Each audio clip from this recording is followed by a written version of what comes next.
अस्सलाम वालेकुम 10th class. हम पढ़ रहे हैं कंप्यूटर साइंस चैप्टर नंबर 3 जिसका नाम है कंडीशनल लॉजिक्स। ठीक है, जिसमें हम कंडीशंस लगाते हैं और हमारे पास कंडीशंस दो ही हैं, इफ एंड एल्स। हम इसकी प्रोग्रामिंग कर रहे थे, कल हमने 1 और 2 की थी, आज हमारे पास एक्सरसाइज नंबर 3 है। इसमें पहले हम प्रोग्राम को रीड कर लेते हैं। इसमें वो क्या कह रहे हैं, following is the list of discount available in grocery mart. आप शॉपिंग करने जाते हैं, ठीक है, सब्जियां फल फ्रूट वगैरह खरीदने जा रहे हैं। आप एक मॉल में जाते हैं जहां उन्होंने आपको प्राइस लिस्ट बताई हुई है कि अगर आप 1000 की शॉपिंग करेंगे तो हम आपको 10% डिस्काउंट देंगे, 2500 की शॉपिंग करेंगे तो हम आपको 20% डिस्काउंट देंगे, 500 की शॉपिंग करेंगे तो 35% डिस्काउंट मिलेगा, और 10,000 की शॉपिंग करते हैं तो 50% डिस्काउंट मिलेगा। मतलब 50% आपके पैसे माफ कर देंगे। अब हमने इसकी प्रोग्राम रन करना है, ठीक है। प्रोग्राम हम किस तरह से रन करेंगे, अच्छा उसके नीचे भी उन्होंने लिखा हुआ राइट अ प्रोग्राम। एक ऐसा प्रोग्राम लिखें जिसके अंदर इनपुट हमने उन्होंने हमें दी हुई है टोटल बिल, ठीक है। इनपुट हमने क्या लेनी है, टोटल बिल लेनी है, और टोटल बिल हमारे पास जो उन्होंने लिस्ट दी हुई है वो है। उसके बाद हमने बताना है कि कितना डिस्काउंट उस बंदे को मिला है जो शॉपिंग कर रहा है, and what is the discounted price, और डिस्काउंटेड प्राइस क्या है, ठीक है। अब ये जो उन्होंने येलो बॉक्स है ये उन्होंने हमें इनपुट दी हुई है। इसको इस्तेमाल करते हुए हमने बताना है कि उस बंदे ने जो है वो कितने की शॉपिंग की, उसे डिस्काउंट कितने का हुआ और डिस्काउंट प्राइस, ठीक है। अब हम प्रोग्राम रन करना स्टार्ट करते हैं। सबसे पहले हम header include studio H, header include conio H, header include math H dot H right कर लेंगे, ठीक है। उसके बाद इसमें हम कौन सा फंक्शन यूज करेंगे, इंट मेन फंक्शन यूज करेंगे, और अपनी कर्ली ब्रैकेट्स का इस्तेमाल करते हुए हम फंक्शन को स्टार्ट करेंगे, ठीक है। हमें उन्होंने क्या दिया हुआ है, टोटल बिल। टोटल बिल को हम प्रिंट फॉर्मेटेड में लिख लेंगे, ठीक है, प्रिंट एफ में लिख लेंगे, इंटर योर टोटल बिल। यहाँ पे हमने क्या लिखना है, टोटल बिल लिखना है, ठीक है। फिर उसके बाद इसको स्कैन एफ में कन्वर्ट कर लेना है। लेकिन क्या हमने पहले बताया कि हम क्या इंटर करने वाले हैं, टोटल बिल इंटर करने वाले हैं। उसके बाद हमने कंप्यूटर को समझाया कि कंप्यूटर को समझाने के लिए हम कौन सा फंक्शन लगाएंगे, स्कैन एफ का फंक्शन लगाएंगे। उसके अंदर हम लिखेंगे भाई कि हमारे पास मॉडुलस डी है, यानी टोटल बिल है, ठीक है। मॉडुलस डी का फंक्शन लगेगा, जो आप वेरिएबल्स इंटर करोगे ना उसके साथ आपने मॉडुलस डी लगाना है, ठीक है, एंड टोटल बिल। उसके बाद ब्रैकेट्स लगाकर आप इसको इन्वर्टेड सेमी कॉलम्स में और इन्वर्टेड कॉमास में बंद कर देंगे। अब हमने सबसे पहले क्या करना है, इफ का फंक्शन जो है वो चलाना है, ठीक है। टोटल बिल है हमारे पास कितना, 1000 रुपए है, ठीक है। और टोटल अब हमने क्या करना है कि देखिए 1000 रुपए की शॉपिंग पे 10% उसे हो रहा है ना, डिस्काउंट मिल रहा है, तो हम 1000 में और 25 यानी दूसरी जो उन्होंने हमें टोटल बिल की अमाउंट बताई हुई है उसके दरमियान वाली कोई अमाउंट सिलेक्ट करनी है, ठीक है।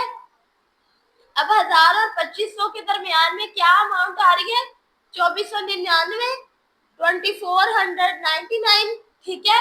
हम वो लिख देंगे। उसके बाद इसको हमने क्या करना है, प्रिंट एफ में लिखना है, और उसके बाद इसको अच्छा प्रिंट एफ में लिखेंगे। हमें इसमें डिस्काउंट कितना मिला, पहले तो टोटल बिल लिख लिया, अब हमने उसका डिस्काउंट लिखना है। Modulus D backslash N, backslash N का इस्तेमाल इसलिए करते हैं कि जो अमाउंट वो हमें सिस्टम लिख कर देगा वो अगली लाइन पे होनी चाहिए, ठीक है। उसको नेक्स्ट लाइन पे शिफ्ट करने के लिए हम बैकस्लैश एन का इस्तेमाल करते हैं। डिस्काउंटेड प्राइस क्या है हमारे पास, किसके इक्वल है, मॉडुलस एफ के इक्वल है, ठीक है। 10 टोटल बिल जो है हमारे पास, अब इसको हम करेंगे तो हमारे पास वो क्या आएगा, 0. इसको स्टेरिक का साइन लगा हुआ है, स्टेरिक का क्या मतलब होता है, मल्टीप्लाई करना, ठीक है। आपने अपने कीबोर्ड के ऊपर देखा होगा मल्टीप्लाई का साइन नहीं बना हुआ, वहां इस तरह का स्टार जिसे स्टेरिक साइन बोलते हैं, ठीक है, ये बना होता है। इसका मतलब क्या होता है, मल्टीप्लाई करना, ठीक है। इसको हम टोटल बिल को किससे मल्टीप्लाई कर देंगे, 0.1 के साथ, ठीक है। अगर अब फिर हम बात करेंगे एल्स इफ, फिर उसके बाद अब हमारे पास टोटल बिल, अब हम दूसरी अमाउंट पे आ जाएंगे। दूसरी हमारे पास क्या थी, 2500। उसी तरह से अब 2500 और 5000 के दरमियान में हमें कोई वैल्यू चाहिए, वो क्या है हमारे पास 4999, ठीक है। इसका देख लेते हैं, इसकी डिस्काउंटेड प्राइस लिख लेते हैं।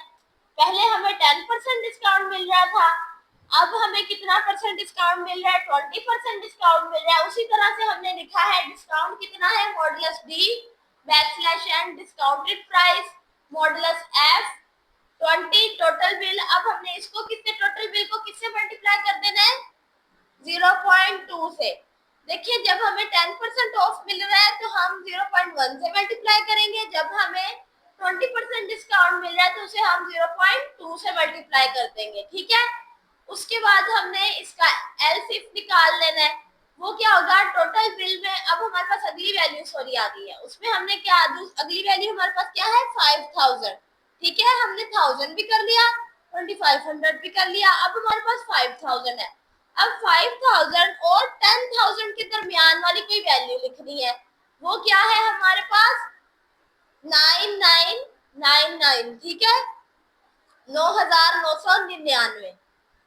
इसका डिस्काउंट कितना मिलेगा हमें, discount is equal modulus D backslash N discounted price modulus F, ठीक है।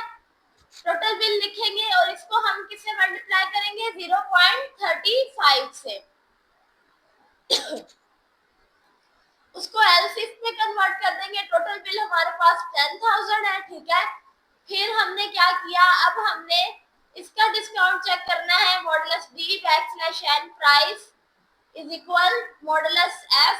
अच्छा हमने 1000 तक तो उसकी प्राइस देख ली, अब इसका हमें इस पे 10,000 में हमें कितना ऑफ मिल रहा है, 50%। तो 50% को किससे मल्टीप्लाई करेंगे, 0.5 के साथ, ठीक है।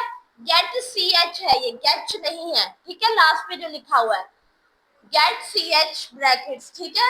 ये लिख के अब हमारा जो है वो इनपुट कंप्लीट हो गया, ठीक है। ये लिखने के बाद सारी अमाउंट्स इसमें डालने के बाद अब हमने इंटर का बटन दबाना है। जब हम इंटर दबाएंगे तो हमारे पास ये नीचे जो आउटपुट लिखी हुई है ये आ जाएगी, ठीक है। मतलब सिस्टम कंप्यूटर ने हमें ये सारा प्रोग्राम सॉल्व करके दिया और हमें आंसर निकाल दिया। अच्छा इसमें क्या होगा, इंटर योर टोटल बिल, कितने की उसने शॉपिंग की है, 10,000 की उसने शॉपिंग की है, उसे 50% उस पर डिस्काउंट मिला है और डिस्काउंटेड प्राइस कितनी है 5,000, ठीक है। यानी 10,000 उसका बिल था जिसमें उसने कितने पैसे पे किए हैं, उसके आधे 10,000 5,000 जो है वो उसने पे किए हैं और वो अपने घर चला गया शॉपिंग करके, ठीक है। अगर तो हम ह्यूमन बीइंग इसे खुद से सॉल्व करते हैं तो हम इसे सिंपल मेथड से सॉल्व करेंगे, क्योंकि इसे हम सॉल्व नहीं कर रहे हैं, इसको कंप्यूटर सिस्टम में सॉल्व कर रहे हैं, तो हमें इसको कोडिंग के थ्रू प्रोग्रामिंग के थ्रू रन करना पड़ेगा, ठीक है। आज हमने एक्सरसाइज नंबर 3 की है, कल इंशाल्लाह हम एक्सरसाइज 4 और 5 करेंगे।